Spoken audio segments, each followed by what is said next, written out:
Hi friends, ഈ ചൂട് സമയത്ത് ശരീരം തണുപ്പിക്കാൻ പറ്റിയ നല്ലൊരു പൈനാപ്പിൾ മിൻറ്റ് ലൈമാണ് ഞാനിവിടെ തയ്യാറാക്കി എടുക്കുന്നത്. വീഡിയോ ഇഷ്ടാവുന്നുണ്ടെങ്കിൽ ലൈക്ക് ചെയ്യാനും ഷെയർ ചെയ്യാനും സപ്പോർട്ട് ചെയ്യാനൊന്നും മറക്കല്ലേ. സബ്സ്ക്രൈബ് ചെയ്യാതെ കാണുന്നവരുണ്ടെങ്കിൽ ഒന്ന് സബ്സ്ക്രൈബ് ചെയ്തേക്കണേ. ഇതുപോലെ 2 കപ്പിലേക്കുള്ള അളവിനാണ് ഞാൻ തയ്യാറാക്കി എടുക്കുന്നത്. ഇതിനു വേണ്ടി ആദ്യം തന്നെ മിക്സിയുടെ ജാറിലേക്ക് 1/2 കപ്പ് അളവിലാണ് പൈനാപ്പിൾ കഷ്ണങ്ങൾ ചേർത്ത് കൊടുക്കുന്നത്. ഇനി നമുക്കിതിലേക്ക് ഒരു വലിയ നാരങ്ങയുടെ ജ്യൂസ് മുഴുവനായും ചേർത്ത് കൊടുക്കാം. അതിനുശേഷം നമുക്ക് മധുരത്തിന് ആവശ്യമായ പഞ്ചസാര ചേർത്ത് കൊടുക്കാം. ഞാനിവിടെ 6 ടേബിൾ സ്പൂൺ പഞ്ചസാരയാണ് ചേർക്കുന്നത്. ഒരൽപ്പം പുതിനയില ചേർത്ത് കൊടുക്കുന്നുണ്ട്.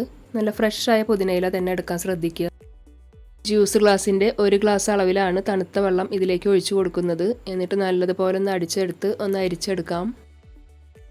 പുതിനയിലയൊക്കെ ചേർത്ത് ഇതുപോലെ തയ്യാറാക്കിയെടുക്കുമ്പോൾ നല്ലൊരു ടേസ്റ്റാണ്. എല്ലാവരും ഒന്ന് ട്രൈ ചെയ്ത് നോക്കിയിട്ട് അഭിപ്രായങ്ങൾ പറയണേ. 1 ടീസ്പൂൺ കസ്കസ് ഞാൻ കുതിർത്തിട്ടിട്ടുണ്ടായിരുന്നു. അതുകൂടെ നമുക്ക് ഇതിലേക്ക് ചേർത്ത് കൊടുക്കാം. എന്നിട്ട് നന്നായി ഒന്ന് മിക്സ് ചെയ്യാം. ഗ്ലാസ്സുകൾ എടുത്ത് വെച്ചിട്ടുണ്ട്. ഇതിലേക്ക് നമുക്ക് ഐസ് ക്യൂബ്സ് ചേർത്ത് കൊടുക്കാം. തണുത്ത വെള്ളത്തിലാണ് ജ്യൂസ് തയ്യാറാക്കി എടുത്തിട്ടുള്ളത്. നമുക്ക് കൂടുതൽ തണുപ്പ് ആവശ്യമുണ്ടെങ്കിൽ മാത്രം ഇതുപോലെ ഐസ് ക്യൂബ്സ് ഇട്ട് കൊടുത്താൽ മതി. എന്നിട്ട് നമുക്ക് ഇതിലേക്ക് ജ്യൂസ് ഒഴിച്ചു കൊടുക്കാം. ഇതുപോലെ 2 ഗ്ലാസ്സിലേക്ക് ഒഴിച്ചു കൊടുത്തിട്ടുണ്ട്. വളരെ എളുപ്പത്തിൽ തന്നെ നമുക്കിത് തയ്യാറാക്കിയെടുക്കാൻ പറ്റും.